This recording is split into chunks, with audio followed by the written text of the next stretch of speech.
Good morning everyone. Today I am giving the presentation on land resources.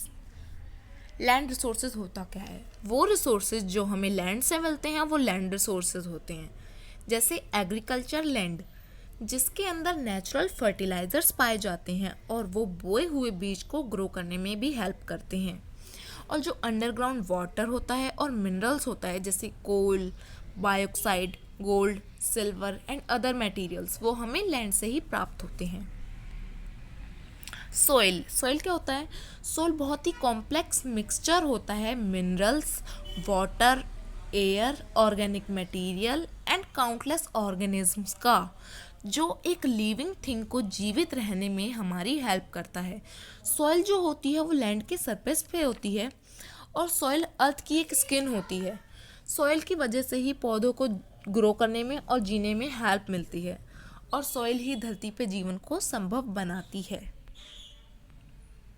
Soil profile क्या होता है? Soil profile soil की अलग अलग लेयर्स का सीक्वेंस होता है जो सरफेस के ऊपर से लेकर सरफेस के डाउनवर्ड तक की लेयर के बारे में हमें बताता है। जो लेयर सबसे ऊपर और सरफेस की सबसे पास होती है उसे ए हॉरिजॉन कहते हैं।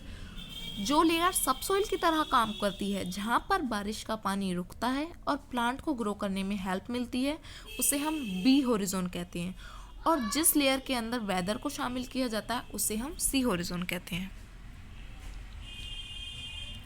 लैंड डिग्रेडेशन, इसका मतलब है कि लैंड को हानियाँ कैसे पहुंचती हैं। फर्स्ट पॉइंट है फॉल्टी एग्रीकल्चर प्रैक्टिसेस, मतलब कि हम एग्रीकल्चर पर्पस के लिए जिस लैंड को यूज़ करते हैं वहाँ पर हम सिंपल मेथड यूज़ ना करके कॉम्प्लेक्स मेथड यूज़ करते हैं, जिससे कि एग्रीकल्चर हमारा ख़राब हो जाती है, हमारी खेती ख़राब हो जाती है और लैंड को हार्म होता है।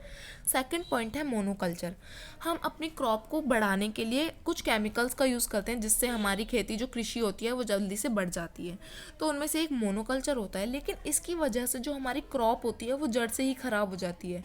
जब भी कोई हवा का झोंका भी आता है तो ही हमारी पूरी फसल ख़राब हो जाती है, या बारिश के आने की वजह से भी हमारी पूरी फसल जड़ से ही ख़राब हो जाती है मोनोकल्चर की वजह से। थर्ड पॉइंट है ओवर ग्रेजिंग। ओवर ग्रेजिंग का मतलब होता है चराई। जब पशुओं के द्वारा ज़्यादा से ज़्यादा ग्रेजिंग कराई जाती है तो जल्दी से उस जगह पर कोई भी फसल उग नहीं पाती। मतलब जब ओवर ग्रेजिंग कर दी जाती है किसी लैंड के ऊपर तो वहाँ पर फसल नहीं उग पाती। सेकंड पॉइंट है डिफॉरेस्ट्रेशन। जब हम फॉरेस्ट को यूज़ अपनी कंट्री की डेवलपमेंट के लिए करते हैं, मतलब हम अपनी कंट्री को डेवलप करने के लिए फॉरेस्ट को काटते जा रहे हैं, तो उसे डिफॉरेस्ट्रेशन कहते हैं। अगर हम फॉरेस्ट को काट देंगे तो धरती पे हमारा जीवन संभव नहीं होगा, इससे हमारी लैंड भी ख़राब हो जाती है, उस जगह पर दोबारा प्लांट्स नहीं ग्रो कर पाते हैं। इरोशन क्या होता है? इसका मतलब है फर्टिलाइज लैंड का लॉस होना। रिवर्स में और स्ट्रीम्स में पॉल्यूशन बढ़ने की वजह से सॉइल इरोशन होता है। और डिग्रेडेड लैंड जो होती है वो पानी को होल्ड नहीं कर पाती, जिसकी वजह से बाढ़ आने की संभावनाएं बनी रहती है। माइनिंग क्या होता है? जब कोई ह्यूमन बीइंग होती है वो मिनरल्स को पाने के लिए खुदाई शुरू कर देती है, मिट्टी को खोदती है, जिससे कि हमारी लैंड जो होती है वो ख़राब हो जाती है। अब है मैन इंड्यूस्ड लैंड स्लाइड, मतलब कि मैन जो ह्यूमन बीइंग होती है वो कैसे लैंड को ख़राब करती है।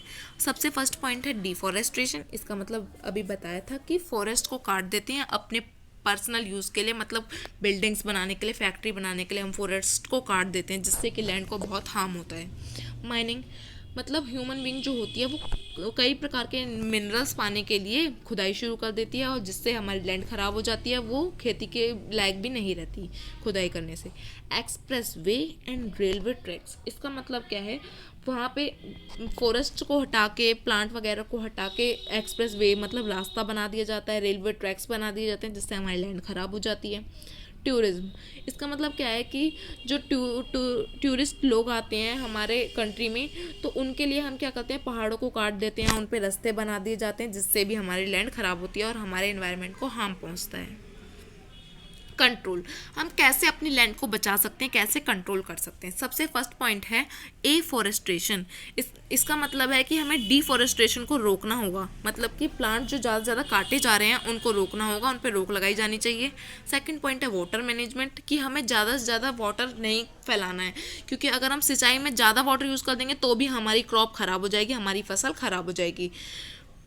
एंड नेक्स्ट पॉइंट है मोर इको फ्रेंडली, हमें ज़्यादा से ज़्यादा इको फ्रेंडली बनना है, अपने नेचर को हार्म नहीं पहुंचाना है और अपने इन्वायरमेंट को बहुत अच्छे से बना के रखना है। जैसे कुछ इवेंट्स भी ऑर्गेनाइज कराए जाते हैं कि सबको एक एक प्लांट लगाना है, उसकी वजह से भी हमारा नेचर जो होता है वो बहुत अच्छा बना रहता है।